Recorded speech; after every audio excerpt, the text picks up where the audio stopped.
ओम नमः सिद्धेभ्यः जय श्री ओम नमः सिद्धेभ्यः जय श्री ओम नमः सिद्धेभ्यः। मंगलम भगवान वीरो मंगलम गौतम गणे मंगलम कुंद कुंदाद्यो जैन धर्मोस्तु मंगलम। सर्व मंगल मांगल्यम सर्व कल्याण कारकम प्रधानम सर्वधर्माणां जैनम जयतु शासनम। जैनम जयतु शासनम जैनम जयतु शासनम। देखिए अपन क्या पढ़ाई कर रहे थे कल। सम्यक दृष्टियों के बारे में अपन पढ़ रहे थे। सम्यक दृष्टि किसे कहते हैं? Page number 183, last paragraph. Jain धर्म जानिए, नवीन संस्करण। जो सम्यक दर्शन युक्त है, जो अपन ने कल पढ़ा था, जो सम्यक दर्शन युक्त है अर्थात जो 7 तत्वों में यथार्थ श्रद्धान करता है तथा सच्चे देवशास्त्र गुरु में श्रद्धा रखता है, वह सम्यक दृष्टि कहलाता है। 25 दोष रहित तथा 8 अंग सहित सम्यक दर्शन की जो पालना करता है वह सम्यक दृष्टि है। सम्यक दृष्टि जीव के भावों में समता रहती है। वह किसी को कष्ट पहुंचाना नहीं चाहता है, उसके अहंकार ममकार नहीं होता है, वह इंद्रिय विषयों में उदासीन रहता है, वह आत्मनिरीक्षण के द्वारा अपने दोषों के प्रति सावधान रहता है, उसका पर पदार्थों से राग हट जाता है, वह घर में जल में कमल की तरह अलिप्त रहता है एवं वो कभी कुदेव कुगुरु और कुधर्म की विनय नहीं करता।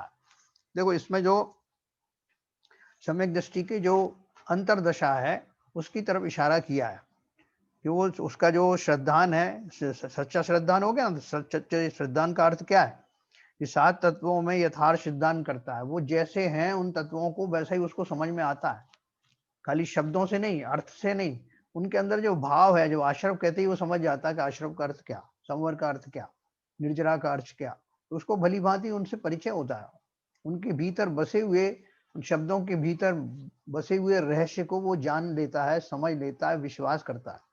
और सच्चे देवशास्त्र गुरु जिनकी परिभाषा हमने पहले भी पढ़ी, आगे भी पढ़ने वाले हैं, उनमें श्रद्धा रखता है। 25 दोषों से रहित होता है। वो 25 दोष भी अपन पढ़ेंगे। 8 अंग सहित जो सम्यक दर्शन के लक्षण हैं वो क्या है वो भी अपन जानेंगे। लेकिन उसमें देखो जो और क्वालिफिकेशन लिखे हैं, हो सकता है कि आपको वो सम्यक दृष्टि जीव ऐसा करता हुआ ना दिखाई दे। जैसे सम्यक दृष्टि जीव के भावों में समता रहती है, वो किसी को कष्ट पहुंचाना नहीं चाहता है। अभी अपन बोलेंगे रामचंद्र जी ने तो बहुत युद्ध किए, वो सब युद्ध में रहे तो समता में रहे होंगे क्या? या किसी को नुकसान पहुंचा नहीं पहुंचाना था तो युद्ध लड़े क्यों? और क्या क्या हो सकता है? उनके अहंकार ममकार नहीं होता है, लिखा है। तो बोलते हैं अहंकार नहीं है तो उन्होंने फिर युद्ध कैसे किया, है ना? सीता जी के जो जब हरण हुआ तब उन्होंने युद्ध किया, तो और उसको सबक सिखाने की बात सोची रावण को।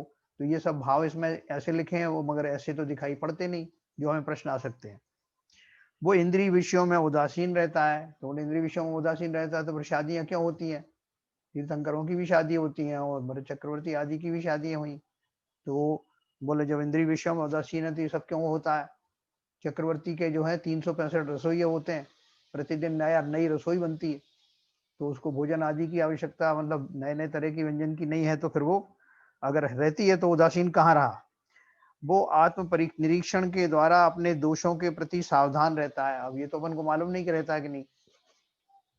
उसका पर पदार्थों से राग हट जाता है, वह घर में जल में कमल की तरह अलिप्त रहता है। ये सारे जो अपन को प्रश्न आ सकते हैं कि आप जो इतनी बड़ी बड़ी क्वालिफिकेशन सम्यक दृष्टि के बारे में बता रहे हो वो हमें दिखाई तो नहीं देते। तो देखो इसका अर्थ क्या है कि अपन ने शुरू में पढ़ा था कि श्रद्धा गुण और चारित्र गुण अलग अलग गुण है, और एक गुण दूसरे गुण का काम करता नहीं है।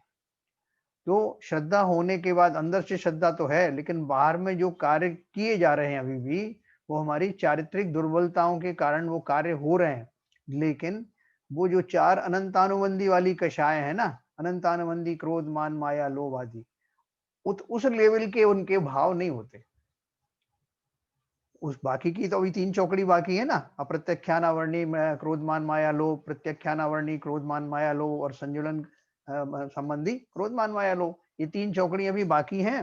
इसलिए वो सर्वथा कषाय रहित तो नहीं हुआ, लेकिन जिस जाति के कषाय हम लोगों को होते हैं या अनंतानी बंदी वाले मिथ्या दृष्टियों को होते हैं, उस जाति के उनके नहीं होते। ये उनकी आंतरिक दशा है जो केवल ज्ञानियों ने और दूसरे ज्ञानियों ने जाना है, जो हम नहीं जान सकते। हम तो चारित्र उन दोनों को मिला देते हैं, इस पे हमारी लड़ाई होने लगती है। साहब क्या बात करते हो, हमने ऐसे सम्यक दृष्टि देखे हुए ये करते हुए पाए गए। सीता जी का हरण हुआ तो रामचंद्र जी ने खूब विलाप किया, लक्ष्मण जी की मृत्यु हुई तो अपने कंधे पे मृत शरीर को रख के 6 महीने तक घूमते रहे। ये सब जैन कथाओं में पढ़ना आप लोग, जैन रामायण में, पद्म पुराण में। तो हमको शंकाएं फौरन आ जाती हैं, क्योंकि हम चारित्र गुण को और श्रद्धा गुण को मिला के बात करते हैं। और दूसरी बात ये कि उनके जो बाहर के जो लक्षण होते हैं उनसे उनके आंतरिक परिणामों का अनुमान लगाते हैं, है ना, जो कि सर्वथा सत्य नहीं। तो ये एक बात मैंने बताई आपको। अब सम्यक दृष्टि जीवों का जन्म। देवगति व नरक गति का सम्यक दृष्टि जीव कर्म भूमि में मनुष्य में जन्म लेता है ना। देखो अब उसका क्वालिफिकेशन, सम्यक दर्शन प्राप्त करते क्या क्या चमत्कार शुरू हो गए। देवगति व नरक गति का सम्यक दृष्टि देवगति में है, आज कुछ सम्यक दृष्टि भी होते हैं, कुछ मिथ्या दृष्टि देव भी होते हैं। नरक गति में तो ज्यादातर तो मिथ्या दृष्टि होते हैं, लेकिन किन्हीं किन्हीं जीवों को सम्यक दर्शन की प्राप्ति हो जाती है। तो देवगति व नरक गति का सम्यक दृष्टि जीव कर्म भूमि में मनुष्य में जन्म लेता है, क्योंकि सम्यक दर्शन है ना। तो सम्यक दर्शन जिसे है उस जीव को उन गतियों में जाने के बाद भी वो जब कर्म भूमि में आएगा, कर्म भी किसे कहते हैं, जहां से मोक्ष का जाना निरंतर चलता रहता। कर्म भूमि में मनुष्य में जन्म लेता है। मनुष्य व तिर्यंच गति का सम्यक दृष्टि जीव यदि पूर्व भाव में उसने नरक मनुष्य व तिर्यंच आयु नहीं बांधी हो तो मरकर स्वर्ग लोक में उत्पन्न होता है। जैसे मनुष्य गति में है जीव अभी और उसको सम्यक दर्शन हो गया, या अभी जो पंचेंद्रिय तिर्यंच हैं उनमें से किसी को सम्यक दर्शन हो गया, तो वो फिर कहाँ जाएगा? अगर सम्यक दर्शन है तो वो जाएगा सीधा स्वर्ग में, प्रोवाइडेड कि उसने पहले के भाव में यानी नरक में, यहाँ मनुष्य गति में आने से पहले अगर उसने पहले नरक गति का बंध नहीं कर लिया है या मनुष्य गति में ही कोई बंध ऐसा नहीं कर लिया है तो वो सीधा स्वर्ग जाएगा। लेकिन अगर बंद हो गया है तो अगली गति उसको उस बंद के अनुसार तो मिलेगी, लेकिन उसकी स्थिति कम हो जाएगी। जैसे राजा श्रेणिक ने किया था, साथ में नरक की बांधी थी, लेकिन जब उनको क्षयिक सम्यक दर्शन हुआ तो वो घट करके पहले नरक की 84,000 वर्ष रह गई थी। तो उन्होंने क्या गतियों के हिसाब से बताया है। देवगति व नरक गति का सम्यक दृष्टि जीव कर्म भूमि में मनुष्य में जन्म लेता है। मनुष्य व तिर्यंच गति का सम्यक दृष्टि जीव यदि पूर्व भाव में उसने नरक मनुष्य व तिर्यंच आयु नहीं बांधी हो तो मरकर स्वर्ग लोक में उत्पन्न होता। इस पंचम काल में भरत क्षेत्र यानी विजार्थ पर्वत के अलावा में सम्यक दृष्टि जीव जन्म नहीं लेते हैं। जो मनुष्य यहाँ जन्म लेते हैं वे पूर्व जन्म के व्रत संयम रहित मिथ्या दृष्टि होते हैं। यहाँ जन्म लेने पर बिरले भाग्यशाली जीवों को ही काल लब्धि आदि प्राप्त हो जाने पर सम्यक्त्व प्राप्त हो सकता है ना। जो सम्यक दृष्टि जीव थे वो मर करके यहाँ पंचम काल में जन्म नहीं लेते। लेकिन यहाँ रहने वाले जीव अभी आ गए मिथ्या दृष्टियां, लेकिन वो विशेष भावों के द्वारा सम्यक दृष्टि हो सकते हैं। यहाँ जन्म लेने पर विरले, देखो विरले शब्द लगाया उन्होंने, विरले भाग्यशाली जीवों को ही काल लब्धि प्राप्त हो जाने पर सम्यक प्राप्त हो सकता है। देखो काल लब्धि तो कभी भी आ सकती है, अपने को पता नहीं ना, और हम में से किसी को भी आ सकती है। अभी हम अच्छे खासे जो है स्वाध्याय कर रहे हैं, स्वाध्याय करते करते किसी को कुछ भी हो सकता, जिसे हम मृत्यु कहते हैं वो भी हो सकती है, कोई अनिष्ट घटना भी घट सकती है और कोई बहुत उत्तम घटना भी, अद्भुत घटना भी घट सकती है। अरे हो सकता है किसी को सुनते सुनते जो है धर्म चर्चा करते करते सम्यक दर्शन हो जाए, तो उस लेवल के भाव है ना, भाव करने में कहाँ अपन कम है, और अपना बैकग्राउंड भी अच्छा चल रहा है, तो ऐसी अवस्था में किसी भी वक्त किसी को भी सम्यक दर्शन हो सकता।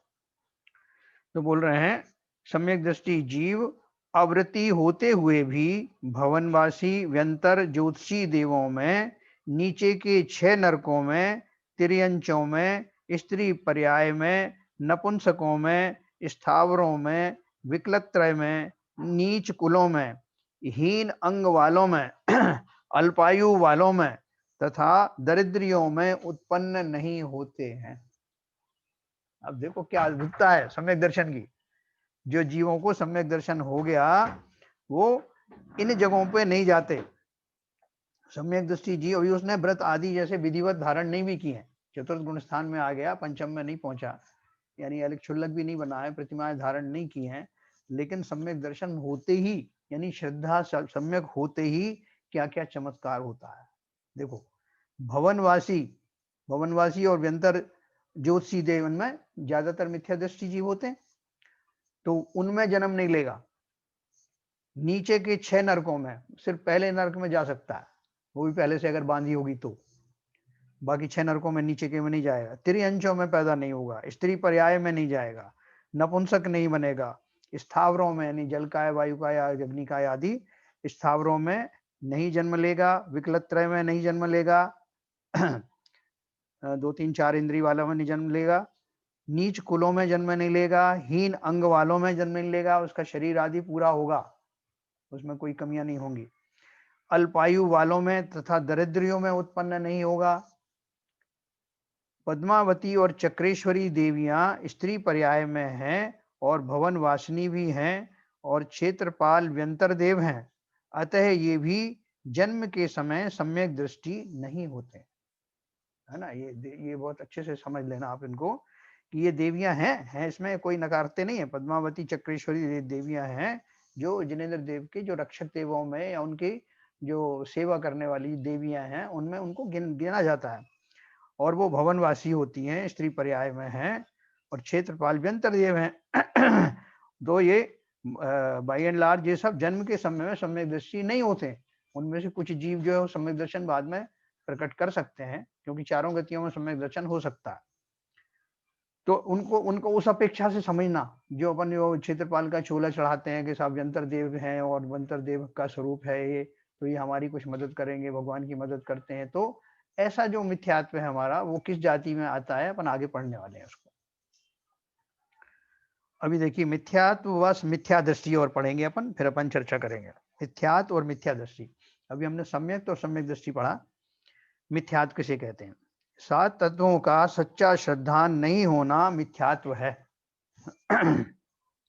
उसका विपरीत है सम्यक दृष्टि के। सच्चे देवशास्त्र गुरु पर श्रद्धा न करना और कुदेव कुशास्त्र और कुगुरु पर श्रद्धा करना मिथ्यात्व है।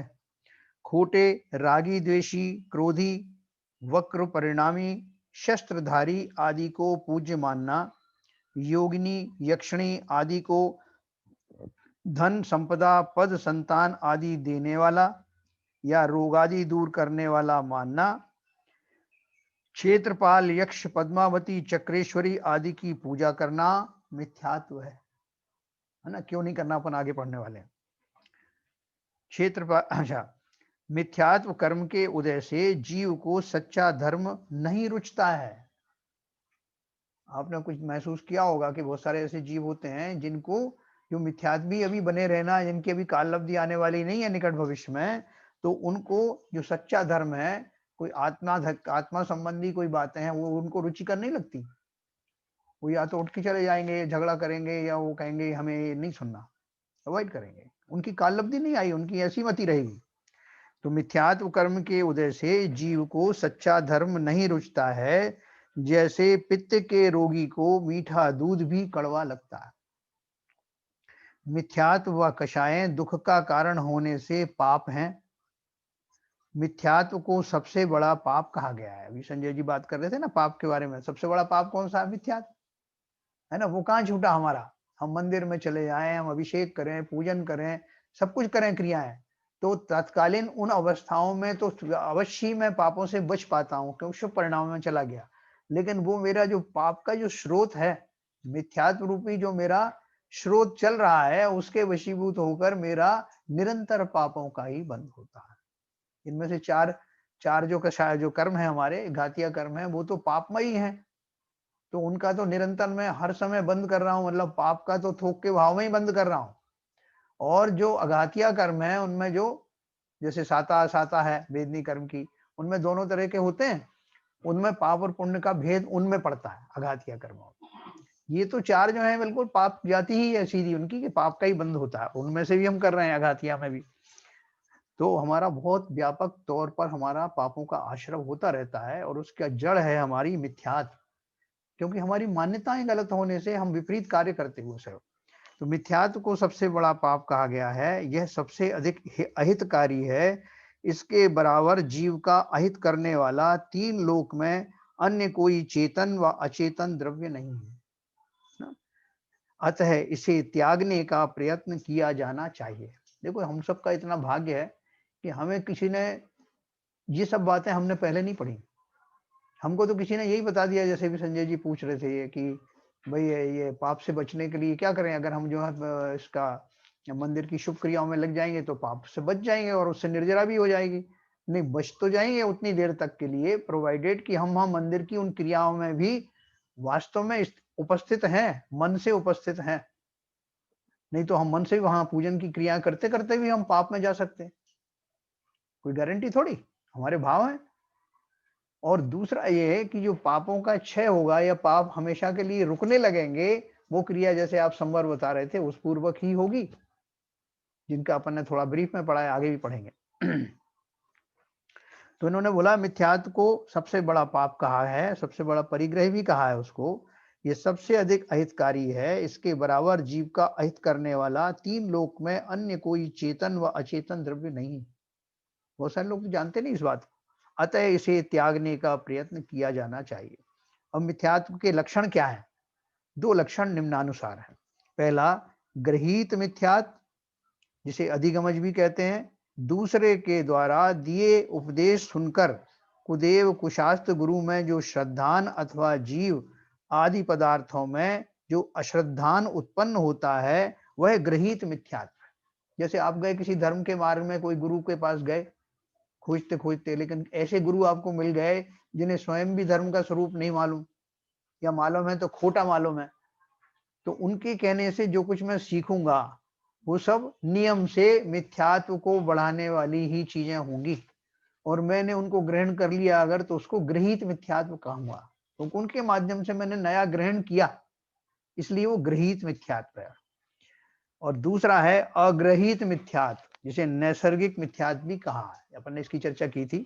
बिना दूसरे के उपदेश के ही मिथ्यात्व कर्म के उदय से सच्चे देवशास्त्र गुरु में जो अश्रद्धान उत्पन्न होता है, वह अग्रहित मिथ्यात्व है। पहले वाले केस में तो क्या हुआ कि मुझे किसी ने भरमा दिया, मैं भटक गया, गलत गलत उससे उसमें चला गया, देवों के कोई शरण में चला गया, गलत शास्त्र पढ़ लिए, है ना, तो या गलत लोगों को भगवान मान लिया, तो मैं उसमें जो ग्रहण किया इसलिए गृहीत मिथ्यात्व। लेकिन जब से जीव है तब से इसको मिथ्यात्व लगा हुआ है, शुरू से ही लगा है, ये किसी ने प्रदान नहीं किया।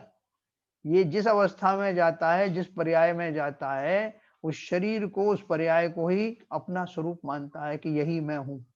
कीड़े की पर्याय में गया तो कीड़े को ही मान लेगा कि यही तो मैं हूं, सांप की पर्याय में जाएगा तो यही तो मैं हूं, है ना। तो वो शरीरों से अपनी अंतर नहीं कर पाता, भेद नहीं कर पाता, इसी को भेद विज्ञान कहते हैं। और ये मेरे हम सब लोगों का अनंत जन्मों से, अनंत काल से चला आ रहा है ऐसा ही।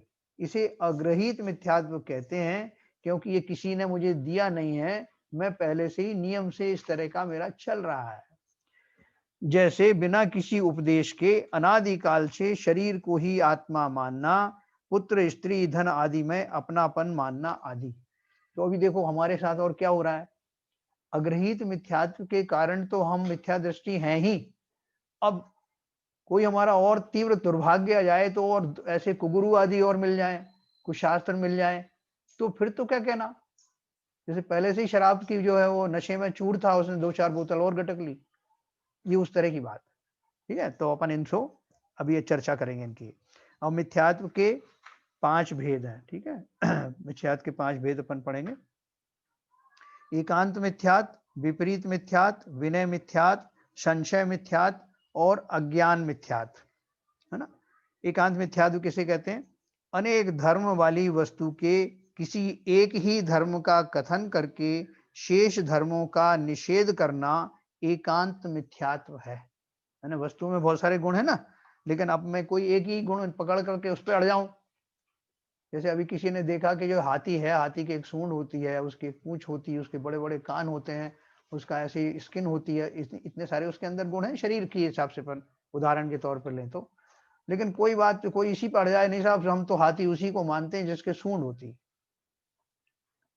हाँ, एक ही लक्षण को पकड़ के सब बोले नहीं भाई ऐसा नहीं है भाई साहब, और भी लक्षण उसके होते हैं। नहीं नहीं नहीं, हम तो उसी को मानेंगे। अगर जो है मिट्टी की उसमें भी आप लगा दोगे तो ही उसको हम जो वो हाथी मानेंगे। या किसी के भी लगा दे, कोई नकली लगा के घूम रहा है नाटक वगैरह में, तो हम उसको भी मानेंगे ऐसा। उसके और बाकी गुणों के बारे में हम नहीं चर्चा करेंगे, अब जबकि अपन सारी चर्चा करते हैं। कोई बोले मनुष्य कैसा होता है, बोले मनुष्य ऐसा होता है जो चश्मा लगाता है। अब ये तो लक्षण नहीं हुआ ना एकमात्र, बाकी के और भी लक्षण है। तो इस तरह एकांत मिथ्यात्व में अनेक गुणों वाली वस्तु के किसी एक ही धर्म का कथन करके शेष धर्मों का निषेध करना, निषेध करना एक अंडरलाइन करना इसको। एक ही गुण कहना तो अलग बात है, एक गुण एक बार में कहने में आता है कि भाई हाथी की सूंड होती है, अब बाकी की चीज भी कह रहा हूं या कहने वाला हूं या मेरे ज्ञान में है, तब तो कोई बात नहीं। लेकिन मैं ना तो कहना चाहता हूं ना मैं ये मानता हूं, बस एक ही गुण को मानता हूं, तो वो एकांत नाम का मिथ्यात्व है। जैसे वस्तु द्रव्य की अपेक्षा नित्य है और पर्याय की अपेक्षा अनित्य है ना। ऐसे ही है ना, वस्तुएं सभी द्रव्य जितने हैं वो सब नित्य हैं, हमेशा रहने वाले हैं, कभी नष्ट नहीं होते। लेकिन पर्याय बदलने के कारण उनको अनित्य भी कहते हैं। इवन आत्मा को भी कह देते हैं कि अनित्य है, किस अपेक्षा से कि उनकी पर्यायें बदलती रहती हैं। आज जिस स्वरूप में आत्मा दिख रही है, कल दूसरे स्वरूप में दिखाई देगी, इस अपेक्षा से उसको अनित्य भी कहते हैं। लेकिन उसे सर्वथा नित्य ही मानना या सर्वथा अनित्य ही मानना, ये एकांत मिथ्यात्व है। क्योंकि कुछ दर्शन ऐसे हैं जो ऐसे ही मानते हैं, उनकी चर्चा भी करेंगे अपन। दूसरा है विपरीत मिथ्यात्व, उल्टा श्रद्धान करना, अर्थात अधर्म को धर्म मानना विपरीत मिथ्यात्व है। जैसे जीव हिंसा से स्वर्ग की प्राप्ति होती है। देखो कुछ तो धर्म ही ऐसे हैं, हिंसा प्रधान धर्म है, जिनको जीवों को मार करके उनको खाने को भी धर्म बताया, कुर्बानी देना बताया। और किसी किसी धर्म में, हिंदू धर्मों में देवी देवताओं के आगे बलि चढ़ा करके देवी को प्रसन्न हुई कि प्रसन्न कर दिया, ऐसा मानना। तो कितनी अनोखी बात है कि जीवों की हिंसा हो रही है, उससे नरक का बंद हो रहा है और उसको स्वर्ग आदि देने का मानना, ये विपरीत मिथ्यात्व है। जैसे जीव हिंसा से स्वर्ग की प्राप्ति होती है, केवली भगवान कवलाहार करते हैं, और से अपने बहुत सारे धर्मों में सेक्स में, हमारे इवन कुछ जैनियों से रिलेटेड पंथ ये हैं, उनमें भी ऐसा मानते हैं कि केवली भगवान को वो भोजन करते हैं जैसे हम लोग करते हैं, और स्त्री पर्याय से मोक्ष हो जाता है। जैसे कुछ लोगों को बताया ना कि मल्लीनाथ भगवान को स्त्री मानते हैं, है ना। मैं थोड़ा बीच बीच में आपको इसलिए बताता हूँ कि आप लोगों ने पढ़ा नहीं होगा। तो ये केवली भगवान कवलाहार करते हैं, स्त्री पर्याय से मोक्ष होता है, इस तरह का विपरीत मिथ्यात्व, विपरीत नाम का। तीसरा है विनय मिथ्यात्व, सच्चे तथा झूठे देव शास्त्र गुरु की समान विनय करना विनय मिथ्यात्व है। ये सच्चे देव हैं उनकी भी वैसे ही विनय करना। साहब हम तो ये मानते हैं कि सारे देव जितने भी हैं सच्चे भगवान, सब भगवान एक ही हैं, ईश्वर अल्लाह तेरा नाम सबको सन्मति। तो ऐसा मानना, देखो व्यवहार में कह देना तो एक अलग बात है, लेकिन अंदर से भी ऐसा ही श्रद्धान रखना, तो आपने कुछ भेद ही नहीं किया। ज्ञानी में अज्ञानी में, जो वीतरागी हैं रागी हैं, उनमें भेद ही नहीं किया। तो सच्चे तथा झूठे देव और उनकी समान रूप से आप उनके जो विनय कर रहे हैं, अंदर से बाहर से मन से भी, एक ऊपर ऊपर से हाथ जोड़ना, व्यवहार में नमस्कार कह देना, वो तो एक अलग बात। लेकिन वास्तव में उनकी ऐसी ही विनय करना कि सब मेरे लिए तो सब समान है, तो ये विनय नाम का मिथ्यात्व है। सच्चे तथा झूठे देव शास्त्र गुरु की समान विनय करना विनय मिथ्यात्व है। चौथा है संशय मिथ्यात्व, पदार्थों के स्वरूप में संशय करना संशय मिथ्यात्व है। यार ऐसा है कि ऐसा है कि भगवान अपना जो फल देते हैं कि ये जीव अपने कर्मों से ही जो है वो अपना अपना फल पाते हैं। कि हमने तो पढ़ा था कहीं कि लोग सब भगवान की शरण में जाते हैं, और वो कहते भी, अच्छे अच्छे ज्ञानी कहते हैं कि भगवान की शरण में जा रहा हूँ, कुछ मिल जाएगा। हमारे बुजुर्ग भी कहते थे। तो हमें एक संशय रहता है, और भी कई तरह का संशय रहता है कि ये वो पुण्य क्रियाएं हैं, हमसे बोलते हैं कि इनसे जो है मोक्ष नहीं मिलता है, क्या पता मिल जाए मुझे। औरों को मिला हो नहीं मिला हो, या हो सकता है कि ये तो जो गलत कह रहे हो, तो मैं फिर से सोचूं, मुझे तो लगता है ये पुण्य क्रियाएं ही मुझे मोक्ष तक ले जाएंगी, तो इनको छोड़ने की जरूरत। ऐसे इस तरह की संशय मिथ्या, कि क्या पता ऐसा हो, तो जिसे जो सम्यक दृष्टि होता है उसे संशय नहीं होता, इसी का नाम तो जो है उनको सम्यक दृष्टि का श्रद्धान है। संशय मिथ्यात्व में पदार्थों के स्वरूप में संशय करना संशय मिथ्यात्व है।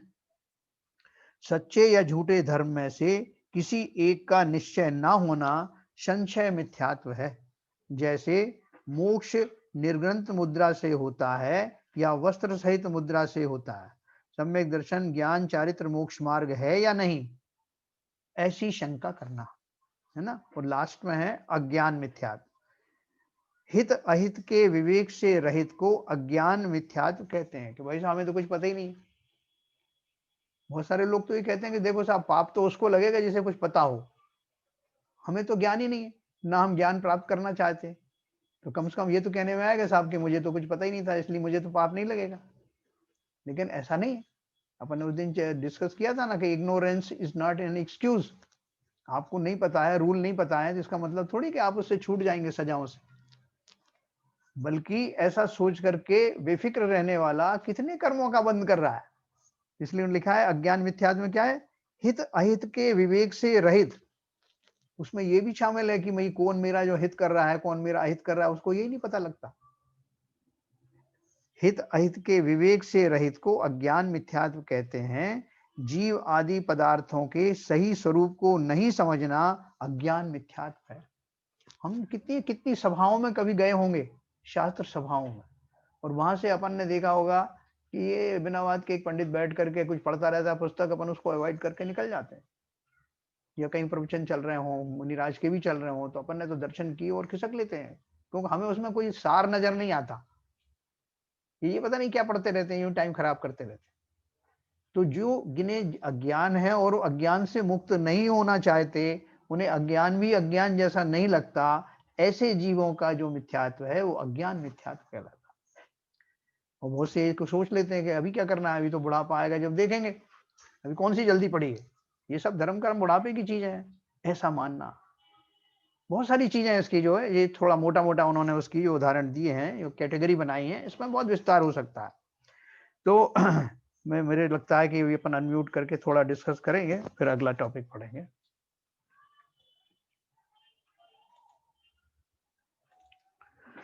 हाँ साहब, किसी कोई प्रश्न है तो पूछें।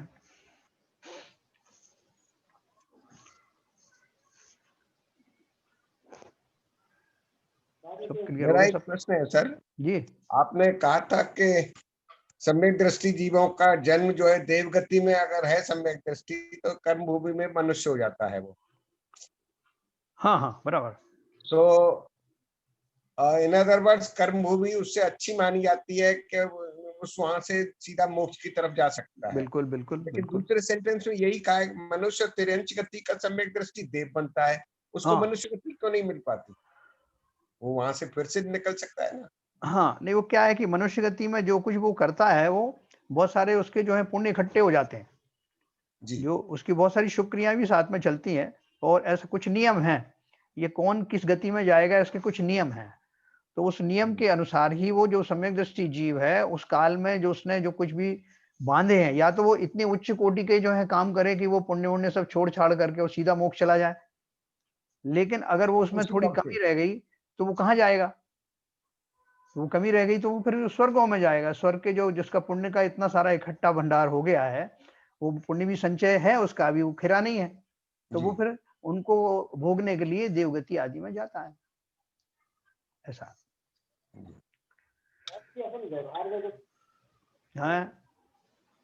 आवाज नहीं आ रही है आपकी, थोड़ी आवाज बढ़ाओ।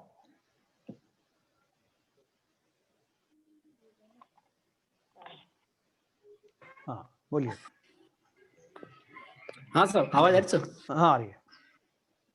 जी, मैं कह रहा हूँ सर, व्यवहार में अपन जो करते हैं, जैसे साथ में कोई है, बड़े बुजुर्ग हैं, उनके भी पैर पड़ना, सब कुछ करना, ये व्यवहार में करना कितना सही है? जैसे एक साथ में मेरे जैन साहब थे, जी मैंने एक राजपूत थे, वो 70 साल के थे, उनके पैर पड़े, हाँ। तो बोले ऐसे अजय नहीं कि पढ़ रहे हो, इतने पाप कर रहे हो, उनके पैर पड़ना ही गलत है बोले। किसने तो बोला? ऐसा मतलब जो साथ में एक और जैन साहब थे साथ में, अच्छा, उन्होंने वो बोला। बोले ये तो हाँ, ये अजैनी है और इतने गलत काम करते हैं और आप इनके पैर पड़ रहे हो चीजें। हाँ, आप पढ़ना है तो जैन धर्म के जैसे उस टाइप के आदमी उनके पैर पढ़ो, हाँ। इनके क्यों पढ़ रहे हो? देखो ऐसा है संजय, मैंने आपको उस टाइम में बताया था ना कि एक व्यवहार अलग चीज होती है। व्यवहार में अपन माता पिता को भी, शिक्षक को, गुरु जी को, जी राजा को, है ना, उनके जो है बड़े बड़े पद पे बैठे वाले, उनको भी अपन नमस्कार करते हैं ना। ठीक है, तो वो जी जी जी नमस्कार करने का हमारा भाव वो लोक में जो व्यवहार है, लोक व्यवहार निभाने के लिए हम करते हैं। ठीक है, जी जी और लोक व्यवहार में जैसे हमारे माता पिता हैं तो वो हम उनको गुरु भी मानते हैं। लोक लोक जी जी प्रथम लोक गुरु, वाले व्यवहार से गुरु मानते हैं। ऐसे हाँ उनको प्रथम भी, गुरु। किसी में कोई हमसे बुजुर्ग है, किसी में और जो है लौकिक गुण हमसे ज्यादा हैं, तो उनकी विनय करने में कोई हर्ज नहीं है।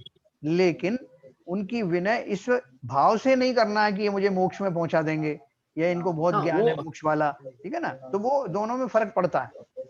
अगर हम जैसे कुगु उनकी जगह पे मंदिर में चले जाएं, ये तो सब लौकिक बात हो गई, लेकिन मंदिर में कोई ऐसे देव के पास चला जाऊं जो अस्त्र शस्त्र धारी हैं, आजकल दिखाते हैं ना, जैसे कोई भगवान है उनके जो अस्त्र भी है, चक्र भी हम्म, रखा हुआ है और भाला रखा हुआ है और नीचे कोई मरा पड़ा हुआ है, इस तरह के जो रागी देव हैं, उनके पास अगर मैं धर्म की इच्छा से, धर्म प्राप्ति के मन से जाऊं, तो वो मेरा जो भ्रांति है, वो मेरा मिथ्यात्व का पोषण करना है धर्म के जी मार्ग जी में। तो बाकी लौकिक जी मार्ग में जी। अपन नमस्ते करते हैं, कोई दिक्कत नहीं वहाँ। वो मुझे कई तो बार दोस्तों के साथ में जैसे कहीं मंदिर चले गए तो वहां भी पढ़ते तो अपन नमोकारी मंत्र है, कहीं भी कोई सा भी मंदिर हो, मतलब जैन धर्म के अलावा दूसरा भी कोई मंदिर हो, हाँ, पढ़ते तो खैर वहां नमोकार मंत्र ही है। हाँ, उसमें क्या, उसकी अपनी बहुत चर्चा हुई है अभी और भी होगी उसके बारे में, कि क्या है जी कि जी पहली बात तो अभी अपनी वो भूमिका उतनी अच्छी आई नहीं, उतना ज्यादा हमारी दृढ़ता नहीं आई कि हम ऐसी जगह पे जाए ही नहीं, पहली बात, है ना। और अगर जाएं भी तो फिर जैसा आपने कहा कि थोड़ा सा उसको टाल सकते हैं, या इस तरह की जो आप बहुत ही मजबूरी आ गई तो वहां खड़े होकर के इस तरह के नमोकार मंत्र आदि भी पढ़ सकते हैं। ठीक है ना, तो ये सब बाया मीडिया है उनसे बचने के लिए। लेकिन जो बहुत सम्यक दर्शन में दृढ़ हो जाते हैं, वो ऐसे कोई भी किसी भी परिस्थिति में झुकते नहीं है वो।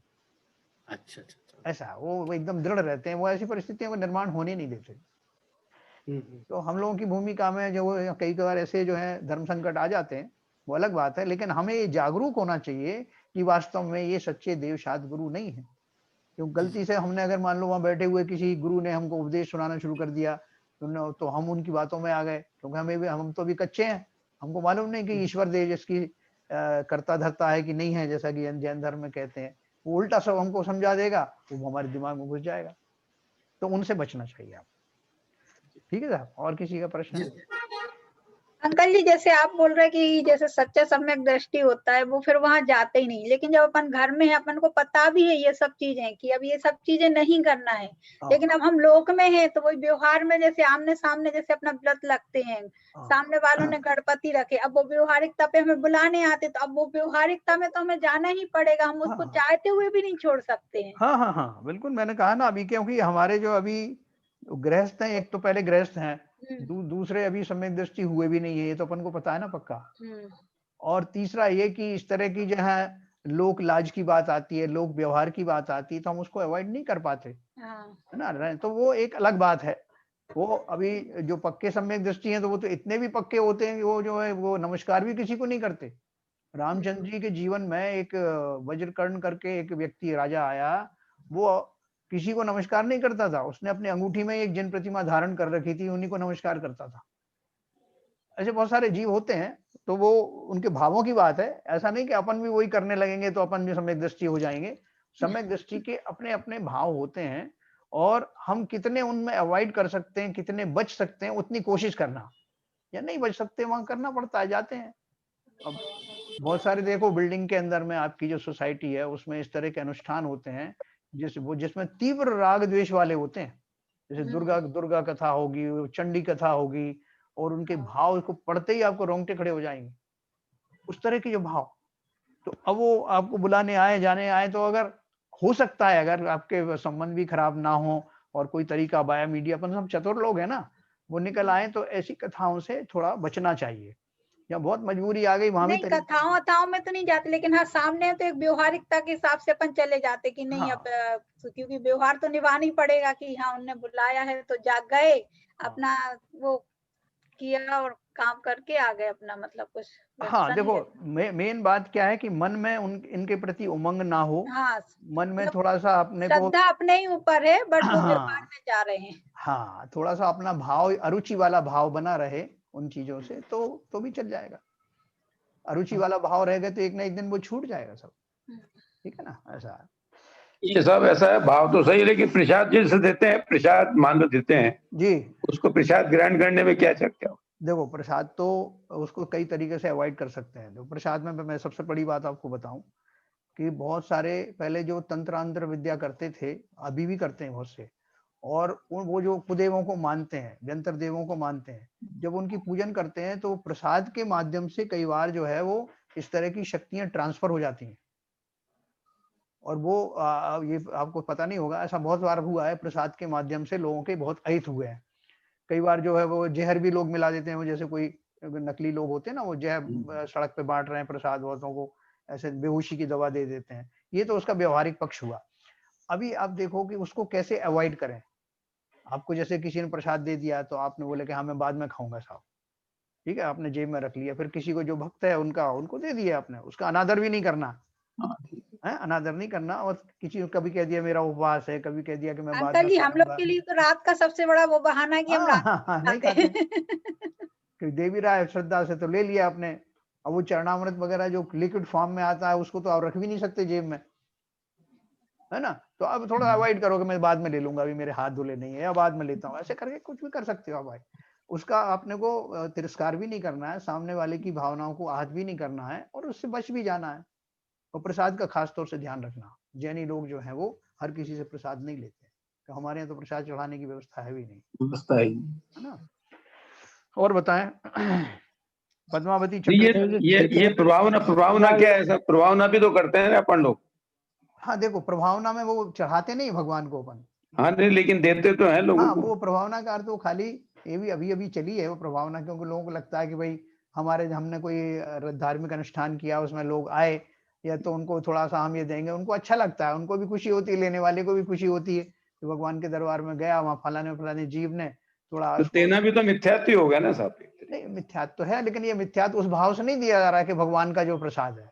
ये तो जैसे आप मेरे घर आएंगे तो मैंने आपको कुछ भेंट दे दी, उपहार दे दिया, तो वो मिथ्यात्व नहीं है, ये लोक व्यवहार है। तो चलिए और आगे चले सर। क्षेत्रपाल व्यंतर देव के, हाँ सर एक प्रश्न है। हाँ हाँ बोलिए। क्षेत्रपाल व्यंतर देव के बारे में जैसे आपने बताया कि जन्म से सम्यक दृष्टि नहीं होते हैं, जी तो ये बाद में सम्यक दृष्टि बन सकते हैं? हाँ बनते हैं ना, चारों गतियों में जीव बन जाते हैं, बहुत सारे जीव है। जैसे मनुष्य पर्याय में सभी जीव मिथ्या दृष्टि नहीं होते हैं, और कुछ तो सम्यक दर्शन लेके आते हैं, अभी तो नहीं मैं आते। उसी भाव में बन उसी सकते भाव हैं में, जब वो यस व्यंतर यस, देव की।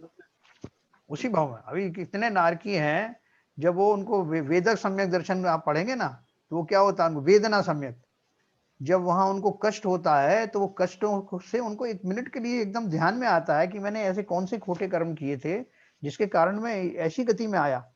उनको सोचने का पर्याप्त समय मिलता है, कुछ सेकंड्स मिलते हैं जितने में कि उनको समझ में आ जाता है, और वो उनके वैराग्य का कारण बन जाता है। आज भी नरकों में कितने सम्यक दृष्टि बैठे हुए हैं, और उसके फलस्वरूप उनको वहां वो कष्ट जैसे नहीं लगते। और ये पद्मावती और चक्रेश्वरी, ये इनको सम्यक दृष्टि नहीं हुआ स्त्री पर्याय में? हाँ, उनमें भी वही है कि जो नियम से जो उस गति में जाते हैं वो मिथ्या दृष्टि ही होते हैं, लेकिन बाद में उनको सम्यक दर्शन हो सकता है। कई शास्त्रों में लिखा भी है कि ये सम्यक दृष्टि जीव है। नहीं पद्मावती और चक्रेश्वरी देवी को तो अगले भाव में होगा, सेम भाव में नहीं होगा। नहीं, उसी भाव में हो सकता है, जैसे अब नारकी का मैंने बताया, उसी भाव में उसको सम्यक दर्शन हो गया। बहुत सारे कुछ जो देव हैं हमारे, जो मिथ्या दृष्टि देव हैं ऊपर के स्वर्गों में, वो भी सम्यक दर्शन प्रकट कर सकते हैं। हम मनुष्य भाव में कर सकते हैं, तिर्यंचों में कर सकते हैं, वो सिंह की पर्याय में हुआ था ना महावीर स्वामी के जीव को। तो ऐसे वो जो देवी हैं उनको कोई कोई लेके कह देते हैं कि वो तो सम्यक दृष्टि ही हैं। सम्यक दर्शन वो जब उन उत्पन्न होते हैं तब वो मिथ्या दृष्टि ही होते हैं। अब कोई कोई जीव उन पोस्ट पे रहते हुए सम्यक दर्शन प्रकट कर लें तो कर सकते हैं, लेकिन वो इस अपेक्षा से लिखा है कि वो हमारे लिए पूजनीय इसलिए नहीं है कि हम तो पूजनीय किनको मानते हैं, वो अभी रागी द्वेषी तो है ही ना, और वीतरागी वितरागी तो नहीं है, इसलिए नहीं करते। नहीं, कई शास्त्रों में सब इनको सम्यक दृष्टि माना है, क्षेत्रपाल पद्मावती को। नहीं, वो इसी अपेक्षा से माना होगा कि वो कोई कोई जीव हो जाते हैं, कोई जीव हो जाते हैं, मतलब सम्यक दर्शन हो जाता है। लेकिन अगर सम्यक दर्शन हो भी जाए, आप हाँ, देखोगे तो भी जो अपने काम पर। हाँ स्वर्गों में जो इंद्र स्वधर्म स्वर्ग वगैरह आते हैं हमारे, जो इसमें विधान वगैरह होते हैं, तो वो तो सम्यक दृष्टि, शायक सम्यक दृष्टि होता है। किसी कभी आपने सुना कि हम उसकी पूजन करें? कोई पूजन करते हैं भगवान की। तो इसलिए मनुष्य पर्याय में जो चरित्र है उसका बड़ा महत्व है। और वीतरागी का अर्थ जो है, हम जिसको वीतरागी कहते हैं, उसका और स्वरूप आगे आने वाला है। तो जिनका इतना चारित्र भी इतना निर्मल हो गया हो, मात्र सम्यक दर्शन, अविरत सम्यक दर्शन से काम नहीं चलता। हमारे यहाँ तो चारित्र को भी बड़ी भूमिका है। ठीक है साहब? हाँ, और किसी का कुछ है? आगे चलें। चलिए, तो ये हमने सम्यक दर्शन के बारे में पढ़ा, मिथ्यात्व के बारे में पढ़ा। ये सब आपके समझ में आया? ग्रहित मिथ्यात्व, अग्रहित मिथ्यात्व, एकांत मिथ्यात्व, विपरीत मिथ्यात्व, विनय मिथ्यात्व, संशय मिथ्यात्व, अज्ञान मिथ्यात्व। किसी को कोई संशय है? नहीं है? संशय मिथ्यात्व की बात नहीं, संशय की बात है सिर्फ। चलिए, तो आगे चलेंगे। सब ये निर्ग्रंथ शब्द से क्या मतलब होता है? निर्ग्रंथ मुद्रा, निर्ग्रंथ मुद्रा का मतलब है जो इसको दो तरह से कहेंगे अपन। निर्ग्रंथ मुद्रा तो एक बाह्य रूप में, जैसे हमारे जो दिगंबर साधु होते हैं, तो उनका कोई वस्त्र आदि कुछ भी नहीं है, किसी तरह की कोई ग्रंथियां नहीं है, किसी तरह का कोई परिग्रह नहीं है, बाह्य में भी कोई परिग्रह नहीं है और अंतर में भी कोई गांठ नहीं है, जिनके परिणाम निर्मल हो गए हैं, ऐसे मुनियों को निर्ग्रंथ मुद्रा कहा जाता है। तो अपन पढ़ेंगे मिथ्या दर्शन, ज्ञान और चारित्र। सम्यक्त्व के बिना सच्चा दर्शन, ज्ञान व चारित्र नहीं हो सकता है। सम्यक्त्व के बिना जो दर्शन, ज्ञान व चारित्र हैं वह मिथ्या दर्शन, मिथ्या ज्ञान और मिथ्या चारित्र कहलाता है। इनका संक्षिप्त विवरण इस प्रकार से है। पहला, मिथ्या दर्शन। मिथ्यात्व कर्म के उदय से जो तत्वों के अश्रद्धान रूप परिणाम होते हैं, अर्थात अरहंत भगवान द्वारा उपदेशित मार्ग में श्रद्धा नहीं होना, मिथ्या दर्शन है। आत्म तत्व से अपरिचित संसारी जीव का शरीर, धन, पुत्र, स्त्री आदि मेरे हैं, ऐसा मानना मिथ्या दर्शन है, जो अपन ने पहले पढ़ा है। फिर मिथ्या दर्शन, मिथ्या ज्ञान करके उन्होंने अलग से हेडिंग दिया उसका। अब ये क्योंकि सम्यक दर्शन का विपरीत है मिथ्या दर्शन, फिर सम्यक ज्ञान के विपरीत है मिथ्या ज्ञान। तो मिथ्या ज्ञान क्या है? मिथ्यात्व के सद्भाव से होने वाला ज्ञान मिथ्या ज्ञान है। सम्यक दर्शन से पूर्व जो ज्ञान होता है वह मिथ्या ज्ञान है। जैसे कड़वी तुमड़ी में दूध कड़वा हो जाता है, उसी प्रकार मिथ्या दर्शन के कारण मति ज्ञान आदि मिथ्या हो जाते हैं। है ना? अब मैं जो कुछ भी करूंगा वो सब गलत ही होगा। देखो, संसार में हमें अगर किसी से थोड़ी नफरत हो जाए ना, वो जो भी कुछ करेगा, वो अच्छी अच्छी चीजें भी करेगा, तब भी हमें उससे अरुचि ही रहेगी, हम उसकी आलोचना नहीं करेंगे, क्योंकि हमारे अंदर में उसके प्रति द्वेष है ना। तो उसी तरह से जिन व्यक्तियों की श्रद्धा में ही खोटापन आ गया है, उनके व्रत, नियम, संयम आदि भी सम्यक नहीं हो सकते, उस जाति के नहीं हो सकते जैसा कि उनका स्वरूप है, क्योंकि उसका मूल में ही भूल है।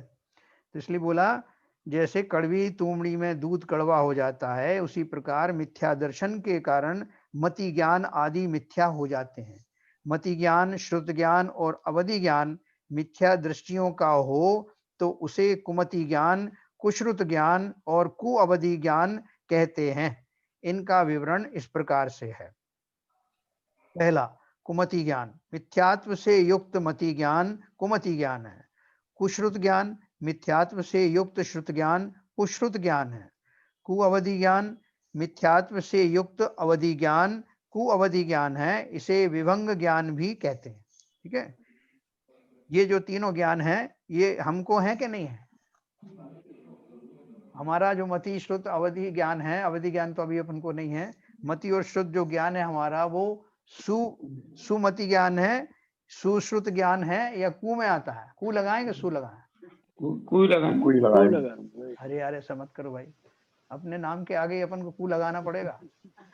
ये तो अपने संस्कार है अभी तक के, देखो इन्हीं से तो निकलना है। हाँ, जिस तरह ये नाम लगाते ही अपने आगे हमको बड़ी वो होती है, हम समता में नहीं रहते हैं, हमें रेस्टलेसनेस हो जाती है, तो हमें क्यों ये शब्द लगाने पड़े, इसका इंतजाम करें ना हम। वही है हमारे ना, अभी तक तो यही तो अज्ञान है, अज्ञान मिथ्यात्व। हमारे आगे से ये कुशब्द हटाना पड़ेगा, ऐसी व्यवस्थाएं हमको स्वयं को ही करना है ना। जैसे कालिदास अच्छा, जी ये ने हाँ, मिथ्या दर्शन, मिथ्या ज्ञान, जी ये मिथ्यात्व के ही वो पार्ट है ना, सब डिवीजन। नहीं, सब डिवीजन मतलब उसके जो अपन तीन होते हैं ना, सम्यक दर्शन, सम्यक ज्ञान, सम्यक चारित्र, तो हाँ, उसके विपरीत हो गए, मिथ्या दर्शन, मिथ्या ज्ञान, मिथ्या चारित्र। अच्छा। हाँ, उसके विपरीत शब्द है ये। तो अपन वैसे सिंपल कह सकते हैं, जो जो जिनका सम्यक दर्शन नहीं है उनका मिथ्या दर्शन है ना। दर्शन कर का श्रद्धा से मतलब है। ये तीनों कुज्ञान आत्महित के कारण नहीं है। कुअवधि ज्ञान किसको होता है, बताओ भाई, कुअवधि ज्ञान किसको होता है? नहीं, कोविद ज्ञान क्या होता है? वो मतलब अवधि ज्ञान का मतलब है वो उसको सारी चीजों की जानकारी हो जाती है। हाँ, बट उल्टी जानकारी हो, जो मिथ्या नारकियों को दृष्टि हो उसको, नारकियों को होता है नारकियों को, नारकियों को होता है, हाँ। हाँ, वो होगा। है ना। तो नारकी जो जीव होते हैं वो बाय एंड लार्ज तो मिथ्या दृष्टि होते हैं ना। तो उनको कैसा को एक विभंग ज्ञान कैसा होता है कि उसमें एक उदाहरण दिया है कि कभी एक माता और एक पुत्र दोनों का जीव एक साथ नरक में गए, तो वहां तो नारकी तरह तरह के भाव कर करके पिछले भवों का वो लड़ाई करते हैं ना। तो उस जो पुत्र का जीव था उसने अपनी माँ के जीव से कहा कि तुमने फला फला पर्याय में मेरी आंख फोड़ने की कोशिश की, जबकि उसने उसको काजल लगाया था, समझे। माँ के पर्याय में उसने अपने बेटे को काजल लगाया था, लेकिन उस घोर अज्ञान के बाद वो दोनों जीव नरक में मिले, और वहां उन्होंने ऐसा चिंतन किया उस पुत्र के जीव ने कि इसने मेरी आंख फोड़ने की बहुत कोशिश की, वो तो मैं बच गया। इसे विभंग ज्ञान कहते हैं। ये ज्ञान तो किया, लेकिन उसका इंटरप्रिटेशन कैसा किया, ऐसा वो जीव एक दूसरे को अवधि ज्ञान से जान जान करके किस भव में किसने किस मेरे साथ क्या क्या किया था वो करते रहते हैं। और कुछ नरकों तक तो वो असुर जाति के देव आके लड़ा के जाते हैं।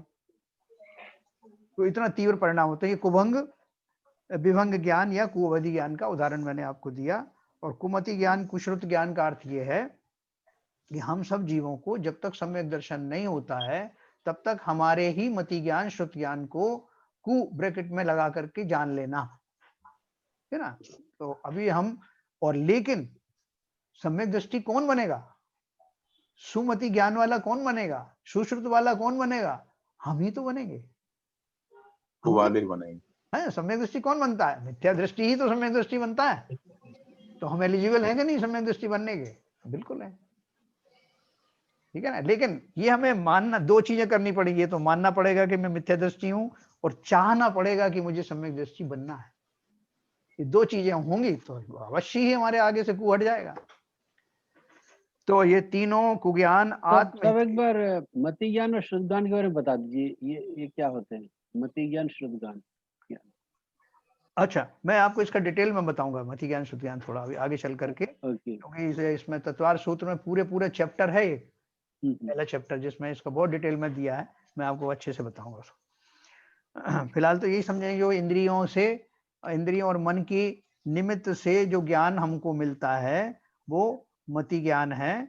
और उसमें विशेष, जब मन का विशेष ज्यादा निमित्त होता है, मति ज्ञान के द्वारा समझे गई वस्तु का जो ज्ञान होता है, जब विशेष रूप से उसमें मन लगा करके उसको प्रयोग में लाया जाता है तो वो श्रुत ज्ञान बन जाता है। जैसे सभी जो पर्याय है ना, सभी पर्याय के जीवों को उनकी एक इंद्रिय स्पर्श इंद्रिय है, एक इंद्रिय जीवों की, उससे उनको कुछ ना कुछ ज्ञान होता है, उस स्पर्श से ज्ञान होता है कि ये ठंडा है कि गर्म है कि कैसा है, ये उनको पता लग जाता है, ये उनका मति ज्ञान है, ठीक है। लेकिन और अगर थोड़ा और ये भी साथ में उनको जब एक बार लगा कि ऐसा जो स्पर्श है वो अच्छा नहीं है, तो दूसरी बार फिर वो स्पर्श होता है तो उन्हें याद आता है कि ये स्पर्श पहले भी हुआ था, इससे मुझे तकलीफ हुई थी, ऐसा उनको इस जाति का ज्ञान होता है।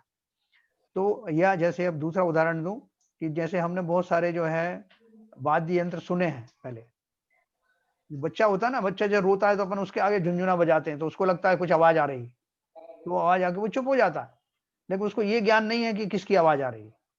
उसके विपरीत अब वो थोड़ा बड़ा होता है तो उसको ये पता लग जाता है कि ये हारमोनियम की आवाज से मान लो परिचित हो गया या सारंगी की हो गया, तो अब वो विशेष रूप से ये जानने लगता है कि ये आवाज न केवल ये आवाज है बल्कि किस इंस्ट्रूमेंट की आवाज है, वो श्रुत ज्ञान हो गया। जानी हुई वस्तुओं को विशेष प्रकार से जानना वो श्रुत ज्ञान है। और जानना जो है हम अपनी इंद्रियों के निमित्त से जानते हैं, और जो मनधारी हैं उनको मन का भी सहयोग मिलता है, जो मनधारी नहीं है उनको खाली अपनी इंद्री से ही उनको मिल जाता है। मति ज्ञान में इंद्रियां प्लस मन छह चीज लगती है। मेनली उसमें इंद्रियां रहती हैं, मन तो लगता ही है थोड़ा, लेकिन शुद्ध ज्ञान में मन का प्रयोग विशेष होता है। जैसे स्मृति आदि में रहता है कहाँ का क्या क्या हुआ है, वो उनका उसको जान लेता है वो। वैसे शुद्ध पुराना जो ज्ञान है उसको यूज कर, और सर रिलेट कर लेता है, रिलेशन हो जाता है उसका, है ना। इसलिए मैं आपको ये थोड़ा ब्रीफ में मैंने आपको बताया। इनके नाम रिवर्स होना चाहिए थे जैन साहब। क्यों?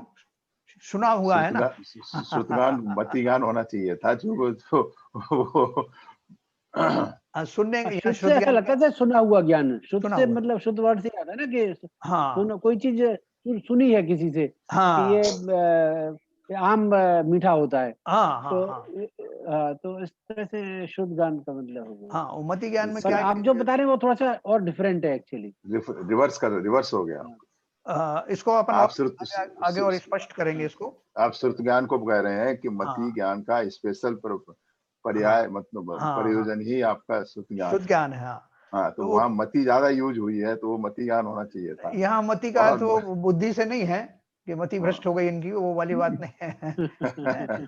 तो यहाँ मति का अर्थ है कि जो अपने नैसर्गिक भाव से जो जीवों को होता है, और वो उनके जो भी एक इंद्री दो इंद्री आदि होती है उनके माध्यम से जो उनको जो ज्ञान उत्पन्न होता है वो ज्ञान मति ज्ञान कहलाता है। वो सभी जीवों को होता है, और श्रुत ज्ञान उसकी विशेष अवस्था है। किसी ने ये प्रश्न भी पूछा था कि जो आप कह रहे हैं कि श्रुत ज्ञान को इसमें इस तरह से क्यों कहा गया, वो मैं आपको बताऊंगा विस्तार से। तो ये तीनों ज्ञान आत्महित के कारण नहीं है। जैसे एक पुत्र गृहस्थ का कोई कार्य नहीं करता है, माता पिता की सेवा नहीं करता है, व्यसनी है और अवांछनीय कार्यों में रत है, वह हितकारी नहीं है और उसे पुत्र नहीं कुपुत्र कहते हैं।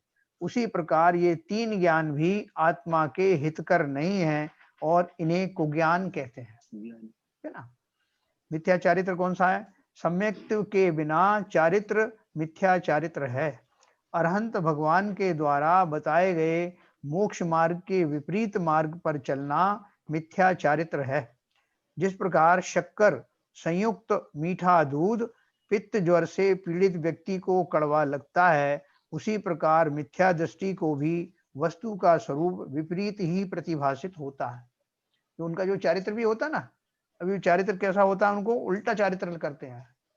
अभी जे इनके पारसनाथ भगवान का वो ससुर था ना, कमठ का जीव, जो अग्नि जला रहा था, उसमें नागिन थे, पंचाग्नि तप वगैरह कर रहा था, तो उनको इस तरह के जो है श्रद्धान खोटा था, इसलिए उनके चारित्र उनके तप भी खोटे थे। पंचाग्नि तप लगा करके इतने जीवों की हिंसा करके पेड़ से उल्टा लटक जाना उस अग्नि के ऊपर, इस तरह के जो तप करते हैं पंचाग्नि तप, तो वो उनके सारे जो चारित्र हैं वो सारे चारित्र चूंकि उनका श्रद्धान खोटा है, इसलिए सारे व्रत नियम उपवास उनके सब मिथ्या जाति के ही माने जाते हैं। और उनको सबसे बड़ी बात यह कि उनको वही सुहाता है, दूसरों का नहीं सुहाएगा उनको अगर अच्छी बात कहोगे तो उनको नहीं अच्छी लगेगी। इसलिए तो गुस्सा हो गए थे वो, जब उन्होंने बताया पारसनाथ जी ने, अरे ये इसमें जीव हैं और ये मत करो, ये गलत चीजें हैं, तो वो इसी बात से गुस्सा हो गए थे। तो इस तरह रहता है मिथ्या चारित्र का। फिर मिथ्या दृष्टि का एक उन्होंने फिर से दिया है, जो दोष युक्त देव को, हिंसा से युक्त धर्म को और परिग्रह से युक्त गुरु को मानता है, उनकी स्तुति करता है, वह मिथ्या दृष्टि है। अर्थात जो सच्चे देव शास्त्र और गुरु के अलावा अन्यों को मानता है, वह मिथ्या दृष्टि है। ठीक है, तो इसमें भी जो अपने को देखो बहुत अच्छे से समझना, कोई मान लो कोई बहुरूपिया हो, वो नकली वेश बना के बैठ जाए, जैन साधु बन जाए और वो आपको कुछ भी उल्टा उपदेश देने लगे, तो हमको थोड़ा सा जागृत रहना चाहिए कि जैन धर्म के सिद्धांत कैसे हैं, वो सिद्धांत वैसे ही बताए जा रहे हैं कि नहीं बताए जा रहे हैं। कोई आपको वो वेश धारण करके, आजकल सब तरह के बहुरूपिये घूम रहे हैं ना, तो आपको कुछ भी बता दे और आप सोचोगे नहीं साहब ये सच्चे स्वरूप वाले हैं, जो हमारे दिगंबर जैन वाले स्वरूप में थे, इसलिए उन्होंने जो कहा वो सही है। और अपन जो दूसरों से जाकर उस पर झगड़ा भी करने लगे कि आप क्या बात करते हो, हमने तो निर्ग्रंथ गुरु से ये सुना है और आप किताबें पढ़ पढ़ के बता रहे हो। तो जब तक हमारा विवेक पूरा जागृत ना हो तब तक हम जो है सिर्फ मात्र बाह्य स्वरूप के ऊपर में इस तरह से प्रभावित ना हो, ये विशेष ध्यान रखना। इसलिए उन्हें अलग से दिया वो कैटेगरी। जो मगर कभी कभी अपने निर्गंत गुरु भी जी जब उपदेश देते हैं, हाँ, कभी कभी उसका भी लोग अपना दूसरा अर्थ निकाल के फिर वो दूसरा अर्थ विपरीत अर्थ होता है हाँ, और उसको कोट करके बोलते हैं अरे वो फलाने मुनि महाराज ने ऐसा बोला है। हाँ बिल्कुल, तो वो भी तो एक मिथ्यात है। हाँ वो क्या है कि वो चीज में थोड़ा ज्यादा अपन क्या बात करें उसके बारे में। तो बाकी सिद्धांत ये है, सिद्धांत में अपन को इतना समझना है, अपन इतना सा नॉलेजवान हो जाए, इतने ज्ञानवान हो जाए अपन कि अगर ऐसी कोई हमारे विपरीत दर्शन के विपरीत कोई बात हो रही हो तो हम उसे इग्नोर करें या उसको बिल्कुल धारण ना करें, ना उसे कोट करें।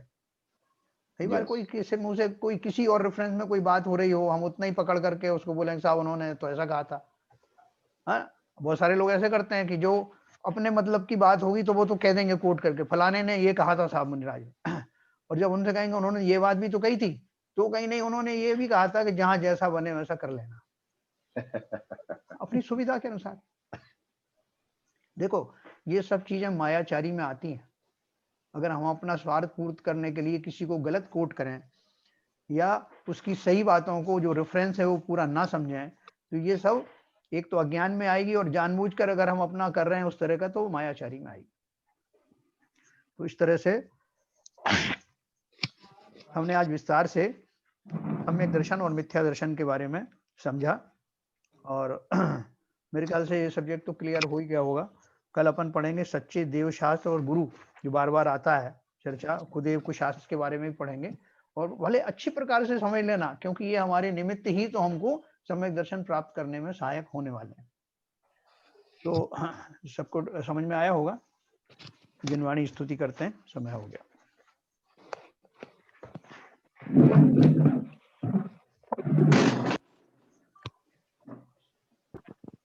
नित्यतम नाश वे को ज्ञान के प्रकाश वे को अपर भास वे को भानु शिव खानी है।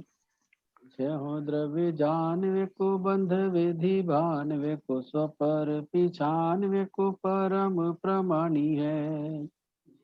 अनुभवताय वे को जीव के जताए वे को काहू न सताए वे को भवे और आनी है।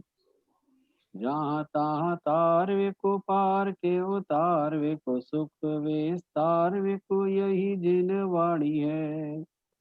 हे जिनवाणी भारती तो हे जपू दिन रैन, जो तेरी शरणा गए सो पावे सुख चैन। जिनवाणी के ज्ञान से सूझे लोकालोक, तो वाणी मस्तक नमो सदा देते हैं दो, सदा देते हैं दो। जिनवाणी माता की जय। नमोकार करेंगे।